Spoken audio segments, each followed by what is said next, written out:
राधे राधे बच्चों। I hope so आप लोगों ने दोनों वीडियो मेरा देख लिया होगा और आप लोग को समझ में आ गया होगा।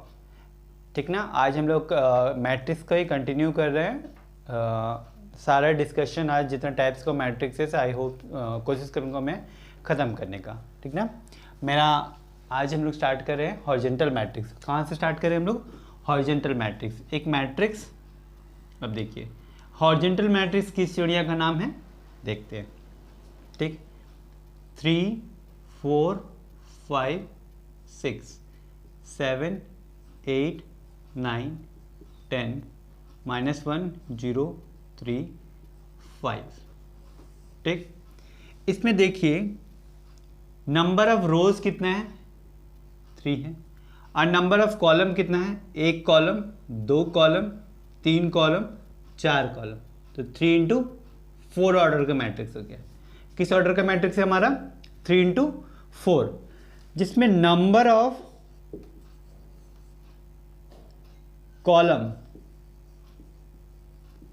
कॉलम्स ग्रेटर हो नंबर ऑफ रोज से। ठीक, उस टाइप का मैट्रिक्स को हम लोग बोलते हैं हॉरिजॉन्टल मैट्रिक्स। कैसे बोलते हैं? वो मैट्रिक्स जिसमें नंबर ऑफ कॉलम्स ग्रेटर हो किसके कंपेयर में? रोज के कंपेयर में। उस मैट्रिक्स को हम लोग हॉरिजॉन्टल मैट्रिक्स बोलते हैं। ठीक ना। अब आगे हम लोग पढ़ते हैं वर्टिकल मैट्रिक्स।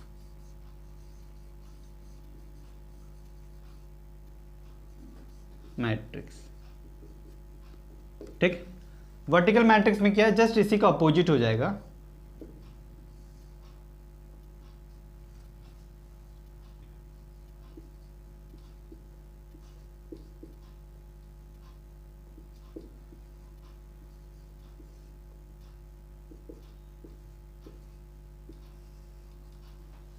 ठीक, आप देखिए इसमें कितने नंबर ऑफ रोज है? 1 रोज है, 2 रो है, 3 रो है, 4 रो है।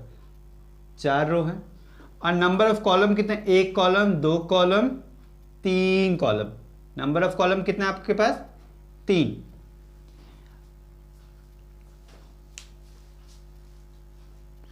दिख रहा है कि प्रॉब्लम है? आई होप तो। अगर दिख नहीं रहा है तो मैं थोड़ा सा इसको शिफ्ट कर देता हूँ, ऊपर थोड़ा सा लिख देता हूँ। ठीक,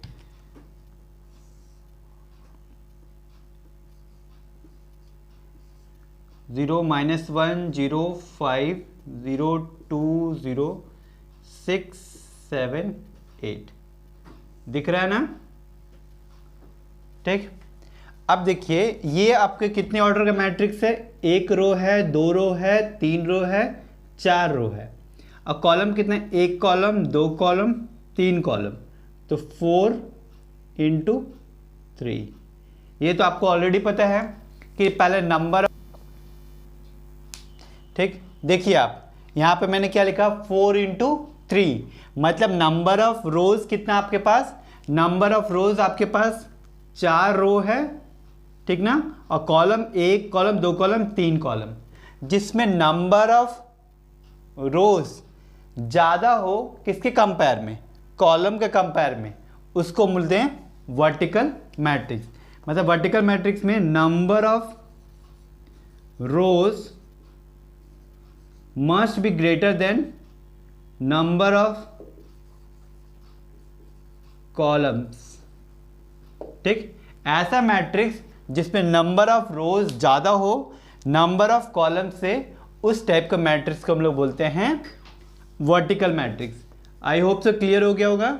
हॉरिजॉन्टल मैट्रिक्स में क्या? हॉरिजॉन्टल मैट्रिक्स में क्या होता है? नंबर ऑफ कॉलम ज्यादा होता है रोज के कंपेयर में, और इसमें नंबर ऑफ रोज ज्यादा होता है नंबर ऑफ कॉलम्स के कंपेयर में। इस टाइप के मैट्रिक्स को बोलते हैं हम लोग हॉरिजॉन्टल मैट्रिक्स। अब आगे चलते हैं हम लोग। आई होप सो समझ में आ गया। इसमें और कुछ खासियत नहीं है, तो आगे हम लोग चलते हैं।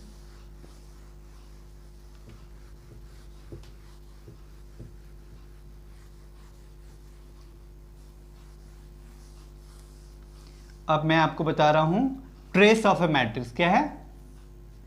Trace, TRACE, trace of A matrix, ये इंपॉर्टेंट टॉपिक है आपके लिए बच्चों, थोड़ा सा ट्रेस ऑफ ए मैट्रिक्स, ये इंपॉर्टेंट है, मेंस पॉइंट ऑफ व्यू से बहुत ज़्यादा इंपॉर्टेंट है trace of A matrix. Approximate her year में कुछ ना कुछ इस ट्रेस ऑफ ए मैट्रिक्स से क्वेश्चन आता ही आता है, ठीक ना। तो चलिए अब हम लोग trace of A matrix, traces क्या होता है या किसी मैट्रिक्स का ट्रेस हम लोग कैसे फाइंड आउट करते हैं इसके बारे में देखते हैं, ठीक ना। तो चलिए ए मैट्रिक्स मान लेते हैं मैं 2 3 4 5 6 7 8 9 10, ठीक ना।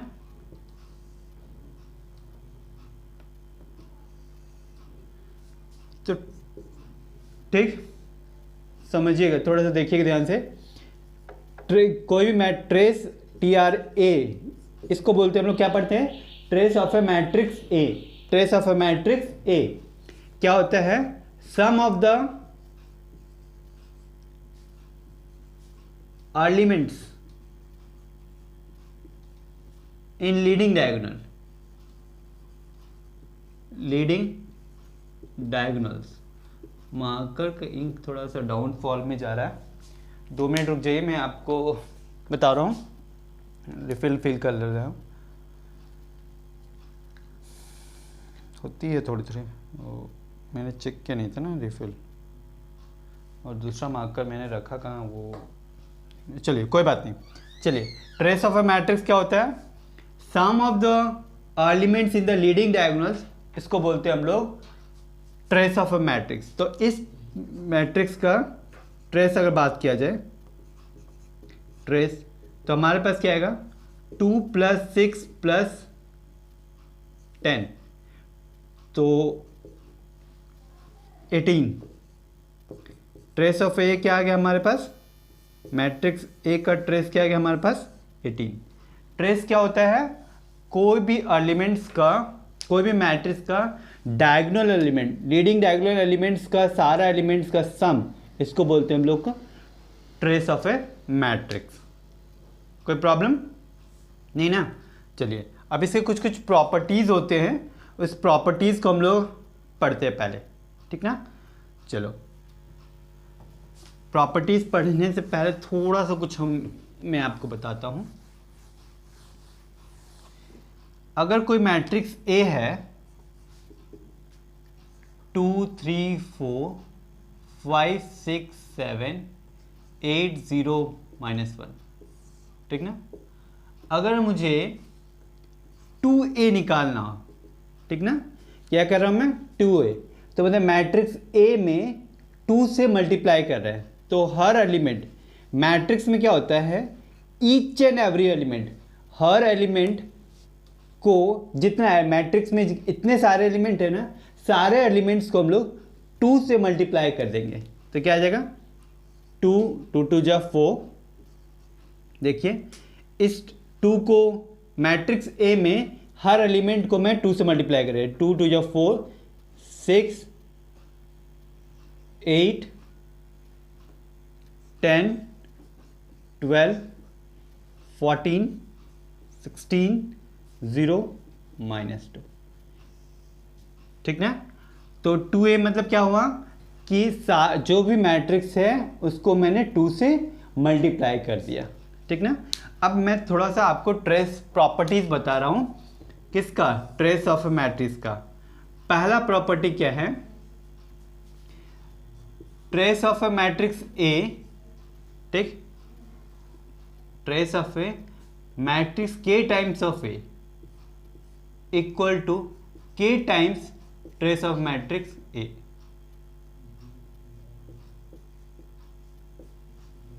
ठीक, अब देखो ध्यान से बच्चों, मैंने इस प्रॉपर्टी का एक एग्जांपल यहां पे समझा रहा हूं।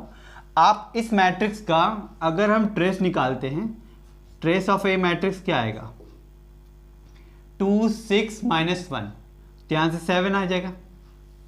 ठीक, देखो 2 6 -1 7 आ गया।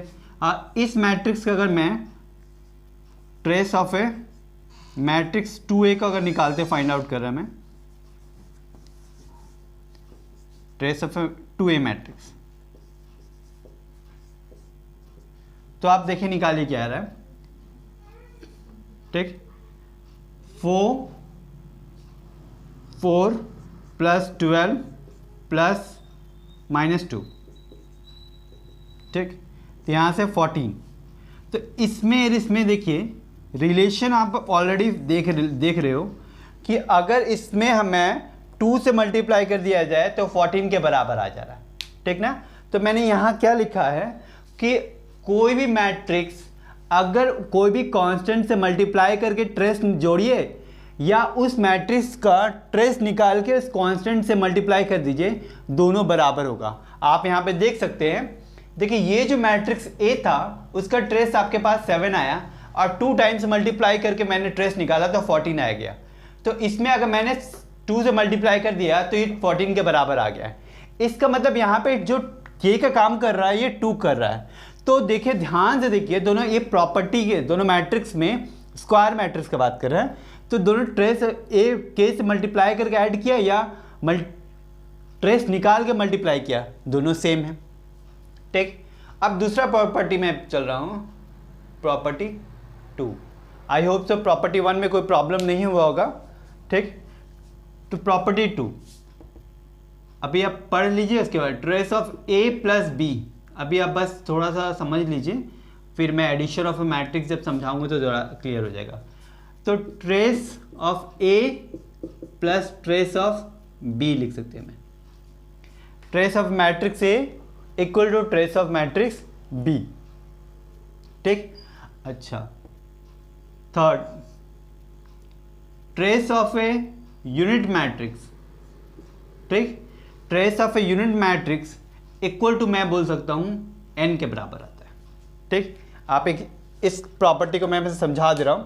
ये प्रॉपर्टी जब मैं आपको एडिशन ऑफ ए मैट्रिक्स समझा दूंगा तब फिर मैं ये प्रॉपर्टीज पे आपको समझा दूंगा। देखिए कि 2 मैट्रिक्स का एडिशन पहले कीजिए या दोनों मैट्रिसेस को, मतलब ये 2 अलग अलग डिफरेंट मैट्रिक्स रहेगा उसको जोड़ के आप ट्रेस निकालिए या दोनों मैट्रिक्स का ट्रेस निकाल के जोड़ दीजिए, सेम वैल्यू आएगा, ठीक ना। वो एडिशन और मैट्रिक्स समझिएगा तो ज़्यादा आपको क्लियर होगा, वो थोड़ा सा आगे चलेंगे तो ज़्यादा अच्छा से होगा। मैं अभी आपको एक थर्ड प्रॉपर्टी के एग्जांपल दे रहा हूँ, ठीक। तो अगर मान लीजिए ए मैट्रिक्स मैंने लिखा यूनिट मैट्रिक्स, ठीक। आई यहाँ पे मतलब यूनिट मैट्रिक्स, तो डायगोनल एलिमेंट्स 1 होगा, लीडिंग डायगोनल एलिमेंट्स 1 होगा, बाकी एलिमेंट्स तो 0 होता है,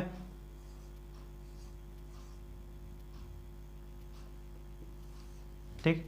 अब मैं ट्रेस ऑफ ए निकाल रहा हूं, ठीक। तो आप देखिए यहाँ पे 1 + 1 + 1, तो आपके पास कितना आ गया 3। तो यहाँ पे n जो आ रहा है, यहाँ पे n आ रहा है, वो ऑर्डर के पे डिपेंड कर रहा है, वो ऑर्डर किस ऑर्डर का आप यूनिट मैट्रिक्स लिख रहे हैं, ठीक ना। अगर यूनिट मैट्रिक्स तो स्क्वायर मैट्रिक्स के बारे में स्क्वायर मैट्रिक्स नहीं लिखोगे, ठीक ना। अगर 3 ऑर्डर का रहेगा तो 3 आएगा, ठीक ना। तो देखिए यहाँ पे, ठीक, क्लियर, यहाँ तो कोई दिक्कत। अगर ए मैट्रिक्स 2 नहीं 1 लिखते, 1 0 0 1, ठीक। ये 2 × 2 मैट्रिक्स का है, तो इसका ट्रेस ऑफ ए मैट्रिक्स क्या आएगा 1 + 1 2, या देखिए ऑर्डर ऑफ मैट्रिक्स 2 है तो ये भी 2 आ रहा है, इसीलिए मैंने यहां पे लिखा n के बराबर। कोई दिक्कत? आई होप सो, कोई कष्ट नहीं होना चाहिए। चलिए अब आगे मैं प्रॉपर्टीज बता रहा हूँ, नोट आउट कर लीजिए, ठीक ना, रब कर दे रहा हूँ।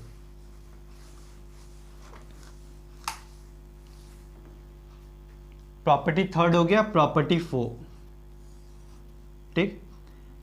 Trace of A matrix A × B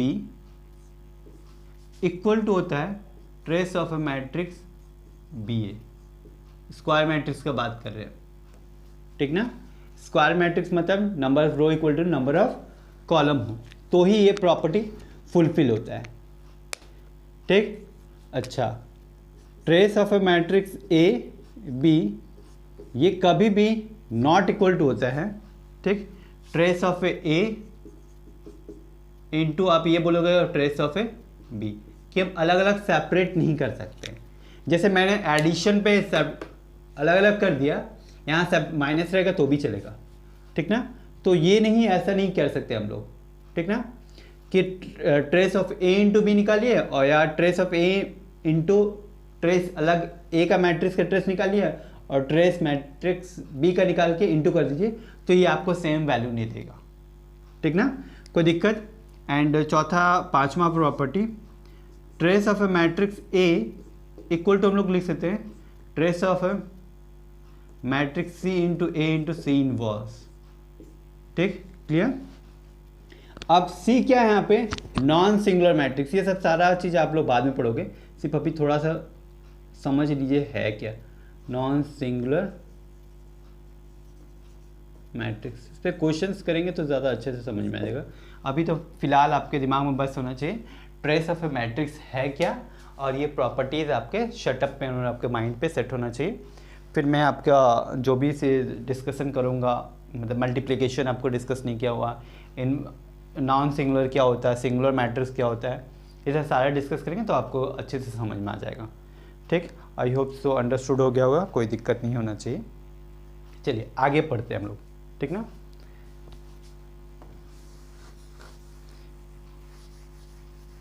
trace कैसे निकालते हैं, क्लियर हो गया, दिमाग में आ गया होगा कि किसी भी मैट्रिक्स का ट्रेस कैसे निकालते हैं। अब देखते हैं हम लोग इक्वल मैट्रिक्स। क्या देख रहे हैं, इक्वल मैट्रिक्स, ये सब बहुत सारा इंपॉर्टेंट है। इक्वल मैट्रिक्स, ठीक, मान ली ये एक मैट्रिक्स मैंने लिखा 2 3 4 5 और बी मैट्रिक्स मैंने लिखा 6 7 8 9, ठीक। दो मैट्रिक्स इक्वल कब होगा, दो मैट्रिक्स इक्वल तभी पॉसिबल है, मतलब अगर मैं ये लिखता हूं कि A matrix A equal to matrix B, तो दो मैट्रिक्स यहाँ पे अभी दिमाग मत लगाइए कि ये सर यहाँ 2 है यहाँ पे 6, वो सब छोड़िए। अभी दो मैट्रिक्स इक्वल कब हो सकता है, पॉसिबल कब है कि दो मैट्रिक्स हमें इक्वल। अच्छा, इसको रब कर दे रहा हूँ, सबसे बेस्ट है कि इसी को रब कर दे रहा हूँ, नहीं तो आप कंफ्यूज कर जाओगे। ए मैट्रिक्स और दो ये दूसरा मैट्रिक्स, ये दोनों मैट्रिक्स इक्वल कब होगा, ठीक ना। ये दो मैट्रिक्स इक्वल कब होगा, समझिए, जब इस मैट्रिक्स का और इस मैट्रिक्स का ऑर्डर सेम होगा। पहली बात, order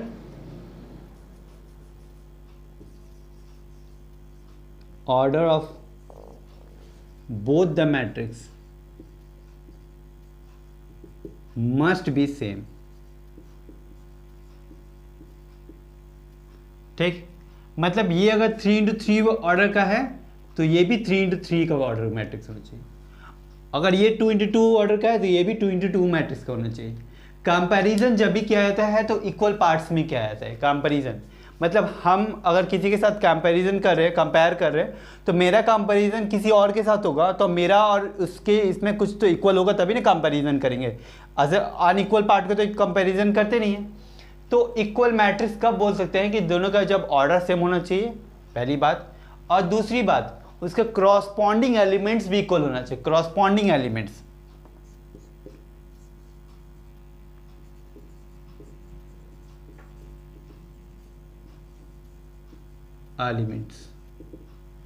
corresponding elements are equal,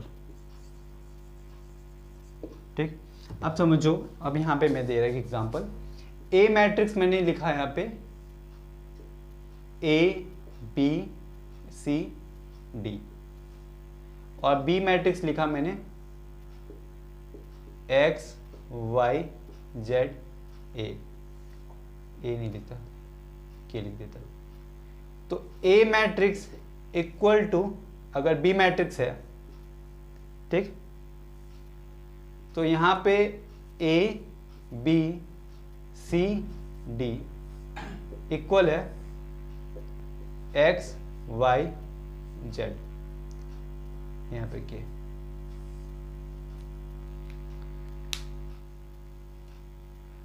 अब क्रॉसपॉन्डिंग एलिमेंट्स को अब देखो, पहली बात है कि ऑर्डर ऑफ अ मैट्रिक्स, ये मैट्रिक्स ए है वो 2x2 ऑर्डर का है, ये भी आपका 2x2 ऑर्डर का है, तो सेम ऑर्डर का रहेगा तो ही इक्वल हो सकता है, पहली बात। और यहाँ पर क्रॉसपॉन्डिंग एलिमेंट्स मतलब फर्स्ट एलिमेंट फर्स्ट के बराबर होगा, सेकेंड एलिमेंट के बराबर होगा, थर्ड एलिमेंट थर्ड के बराबर होगा, एंड फोर्थ एलिमेंट फोर्थ के बराबर होगा।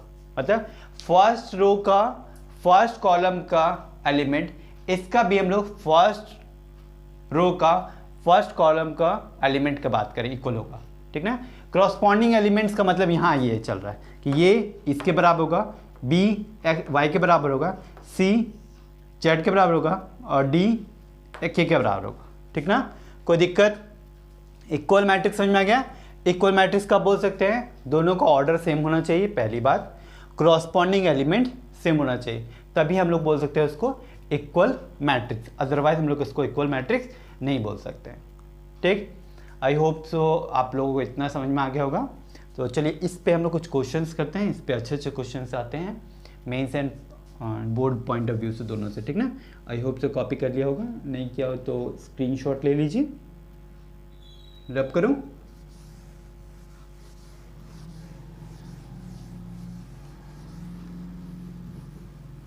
इस पे क्वेश्चंस मैं करवा रहा हूं आपको, ठीक ना। चलिए अगर मैं ये लिखता हूं x + 3, ठीक ना, 2y + x और z - 1, और यहाँ पे क्या लिख दूँ, 2 मिनट रुकिए, 2, और यहाँ पे क्या लिख दूँ, 4w - 8। ये एक मैट्रिक्स है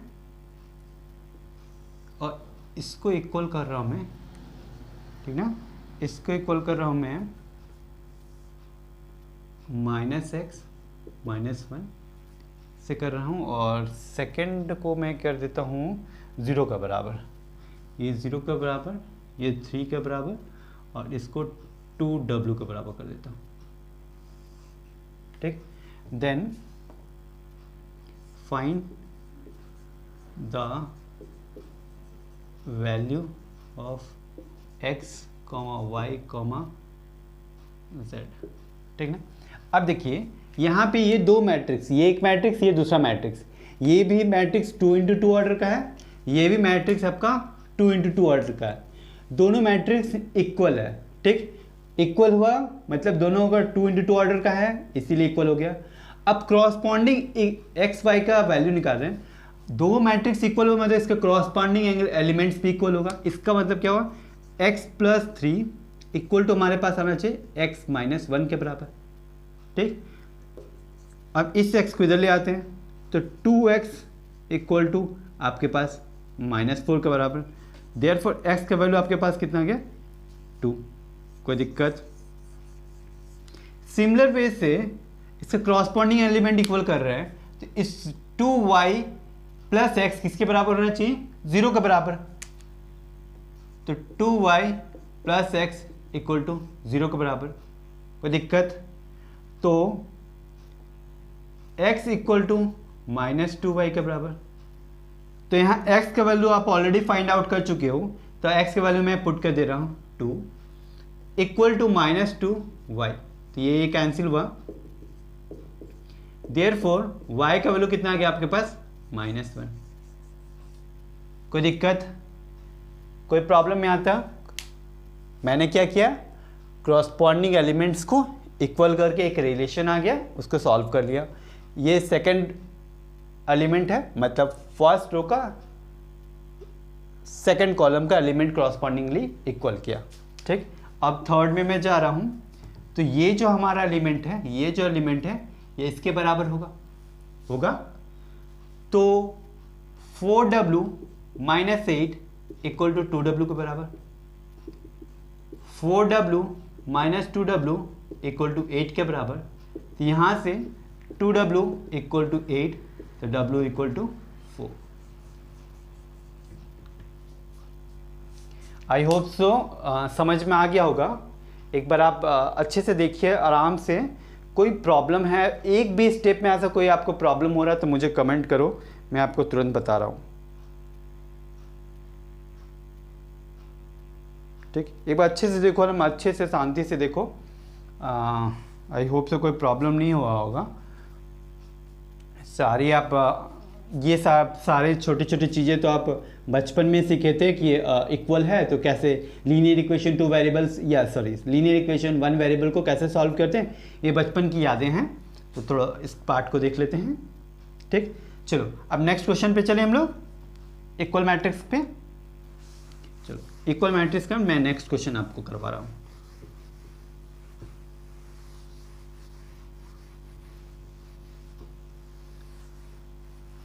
ठीक, नेक्स्ट क्वेश्चन हमारा क्या है, if 2 alpha plus 1, 2 alpha plus 1 ये बीटा है, ठीक ना, फिर से मैं लिखता हूँ बीटा, ये 0 बीटा स्क्वायर माइनस 5 बीटा, ये एक मैट्रिक्स है। इस मैट्रिक्स को मैं इक्वल कर दे रहा हूँ दूसरा मैट्रिक्स के बराबर। एंड दूसरा मैट्रिक्स मेरा है अल्फ़ा प्लस 3, उधर मैं क्या दे दूँ आपको सेकंड एलिमेंट में, इसको इधर कर देता मैं beta square plus 2,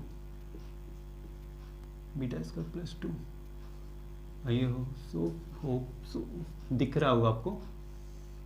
and third element में कर देता हूँ इसको 0 और -6। Find the value of alpha and beta, ये हमारा क्वेश्चन है।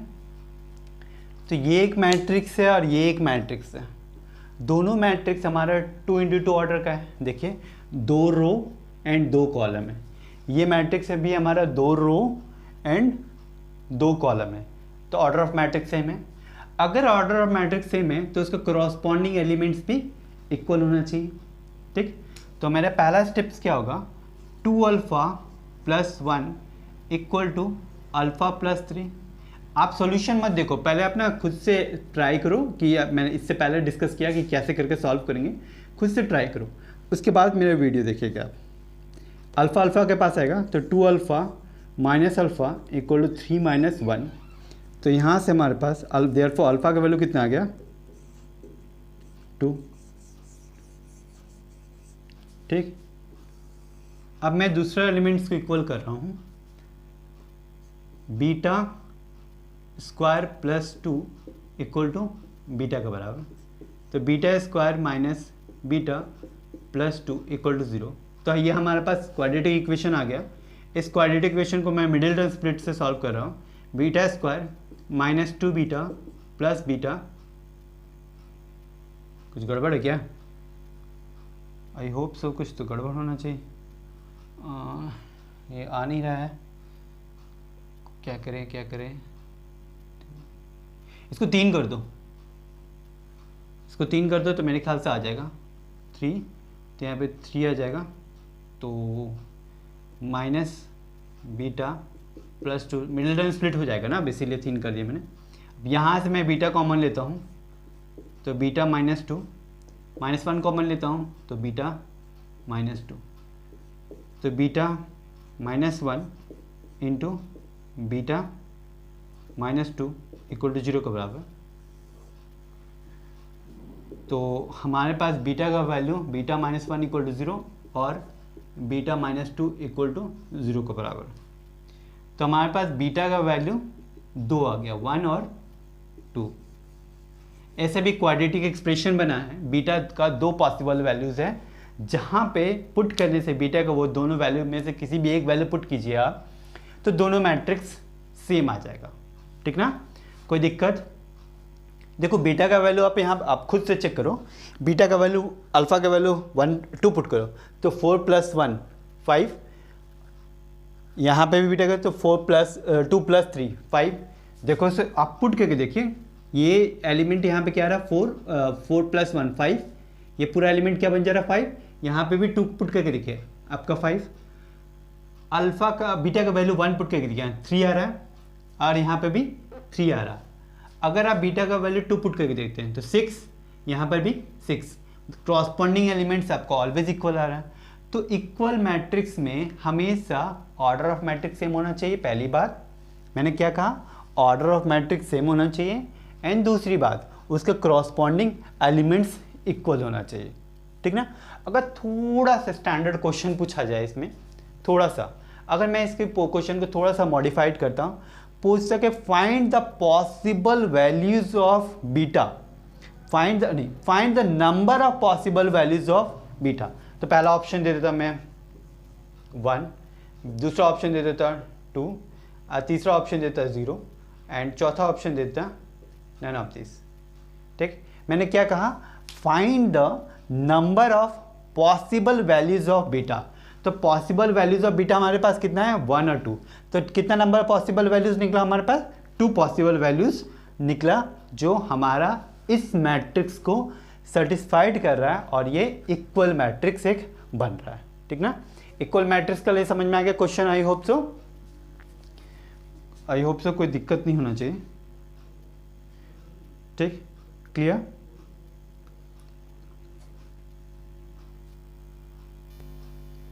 चलिए यहाँ तक क्लियर हो गया, कॉपी कर लिया होगा। इसके आगे नेक्स्ट वीडियो में मैं आपको बताऊंगा एडिशन ऑफ ए मैट्रिक्स, ठीक क्या होता है, and multiplication of matrix.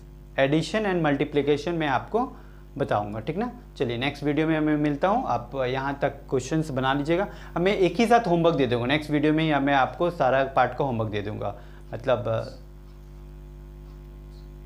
And notes में पीडीएफ के फॉर्मेट में आपको लिंक में दे दूँगा। आपको नहीं लिखे होंगे तो आप वहाँ से पीडीएफ फॉर्मेट में लिख लीजिएगा, और कोशिश कीजिए जो मैं होमवर्क में आपको दे रहा हूँ आप उसे बना लीजिए, आपके लिए बेस्ट होगा, बेनिफिशियल होगा, क्योंकि ये मैट्रिक्स बहुत इजी चैप्टर में से काउंट आउट होता है। ठीक ना, चलिए नेक्स्ट क्लास में मैं मिलता हूँ आपसे।